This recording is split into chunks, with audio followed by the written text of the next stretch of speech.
Okay, so imagine this. It's my first time leaving my home state since the 9th grade. And somehow I ended up locked in a handicap bathroom in Africa. So listen, my cousin told me I should get out more and maybe visit a different state. I misheard him and I'm like, you know what? I'm going to go to a totally different continent. I'm like, why not? First time ever. So what I do, I spend 10 days in Africa. It's a third world area and it's like a third world airport.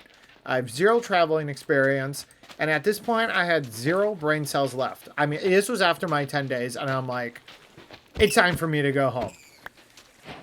And, after I found my seat in the boarding area, I'm like, okay, I really got to go to the bathroom. I know my plane's coming, but when nature calls, you got to go. I see the handicap bathroom. Didn't know it was handicap at the time. All I knew was, okay, it's a quiet, empty, beautiful stall. I thought, okay, it's a single-person stall. I don't know how they do things here, but you know what? Why not? So I used it. I go in, I close the door, I lock it, and instantly I realize something. The lock is broke. It's one of those weird locks. So what I do, I like it, I turn it, and it goes click, click, and I'm like, this ain't right. And it starts spinning. Does it stop me? No, not whatsoever. After I finish my business, I go to unlock it. And the lock just spins. Spins like a fidget spinner on Black Friday. Not unlocking, not doing anything. It just spins like it's mocking me. I try again. I spin. I push on the door. I spin the lock again. Nothing. At this point, I think, okay, no big deal. I'll just call the group I'm with. They'll come. They'll go to the door. They'll help me. I check my phone. Boom. No service. I am in a smallish bathroom by myself. No phone service. My plane's about to be boarding soon.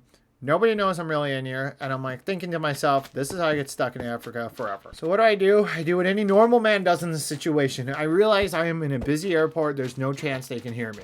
I start beating the absolute life out of the door. I'm pounding it. I'm kicking it. The door is like 3 inches thick. It's like it is solid wood, this door. And then, thankfully, the gentleman at the airport goes up to the door and says, sir, you're going to have to unlock it. This is after I've been beating the door for like a solid minute. I go to him and I tell him through the door, I said, sir, I'm trying, but the lock is broke. At this point, it is me versus the African handicap door. And right now, the door is winning 10-0. I am thinking, this is it. So what do? I got on my hands and knees and I pray. I said, God, please let this door open. I am not missing my flight to Africa. Then I grab the door, then I grab the lock. Like it owes me money. I spin it one more time. I push the door with all my strength. And honest to goodness, by the grace of God, it opens. And when it opens, I walk out. I straighten my shirt, fix my hair. I nod at the guy who was staring at me trying to help me. Like I just escaped prison. And I said, well, that was fun. And I'm thinking to myself as I'm walking back to my seat. Bathroom 0, me 1.